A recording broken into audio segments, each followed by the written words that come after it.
Hey everybody, it's Mike with the Claim Squad Public Adjusters.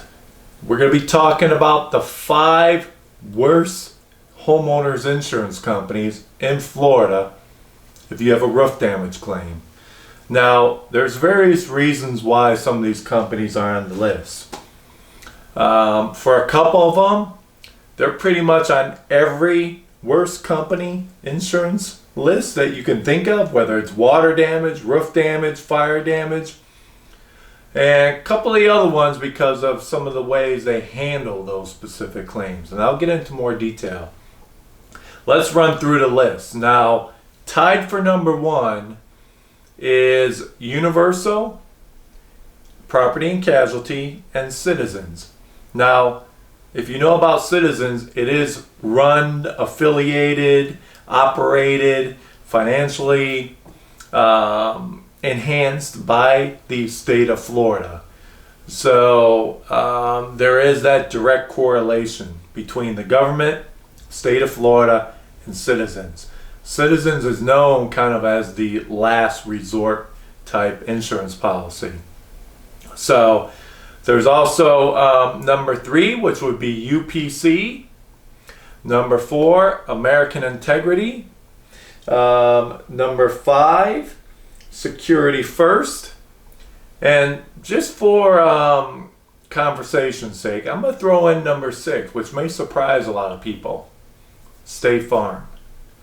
So let me take them one by one and just briefly describe why these companies are the worst when it comes to handling, paying, and treating homeowners with the right way on how you're supposed to as far as handling claims and roof damage claims. Now, special note, the state of Florida does have what they call a Homeowners Bill of Rights. Google it, look it up, because this will help guide you a little bit when you have a roof damage claim as to what these insurance companies should be doing. Now, also I want to mention one other thing. And I want to mention in another video too. If I had to do a number 7 wouldn't be a specific company, but a type, which is excess or surplus carrier.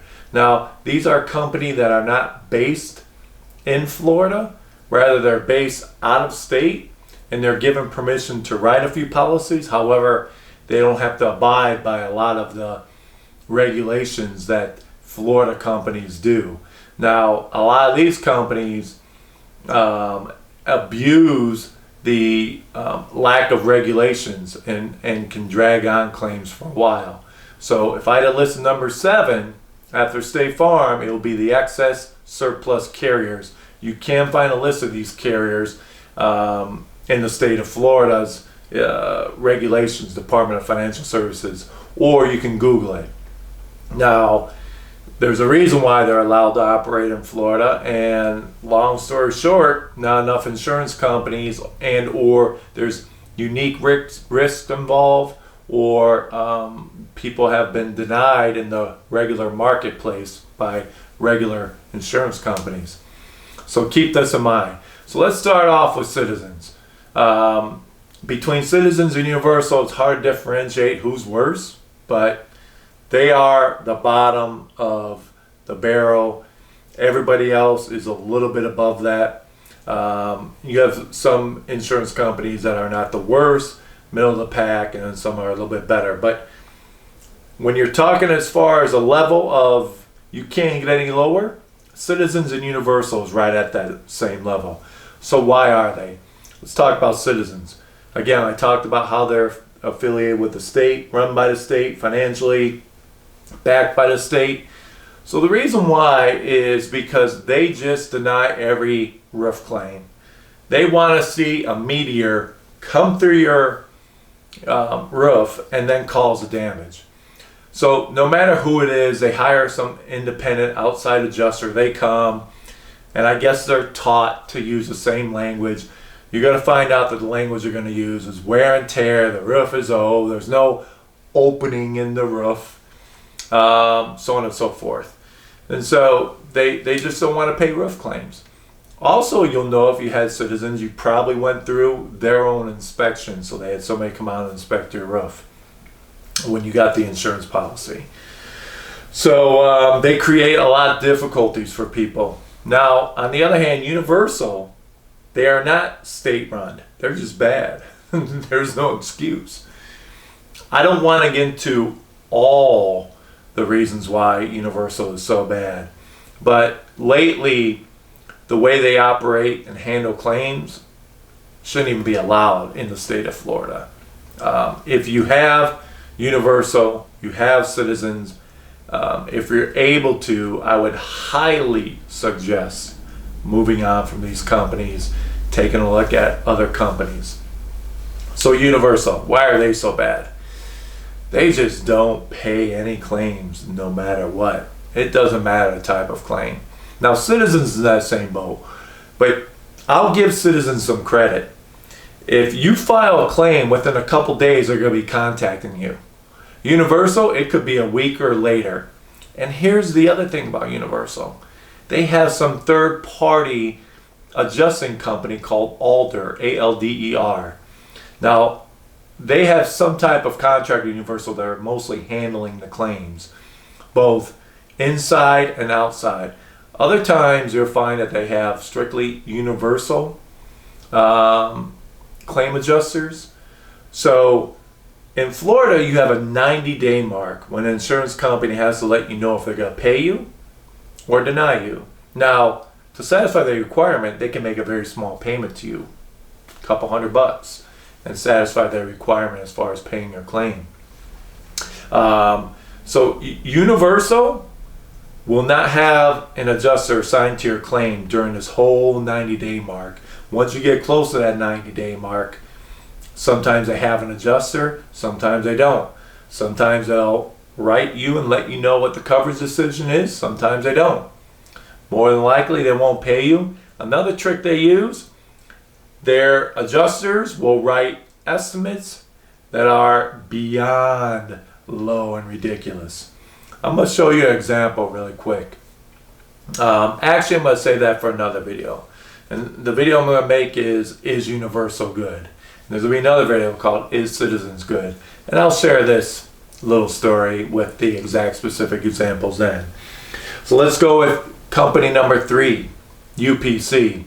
Now UPC is on this because of a different reason than Citizens and Universal. Do they like to pay roof damage claims? No. But Citizens and Universal do not put in the expense of hiring an engineer. UPC will hire an engineer or roof expert on almost every claim. Now, it's easy to take whatever the report is. Now, I can tell you right now, if you have UPC and you have an engineer, your claim will be denied.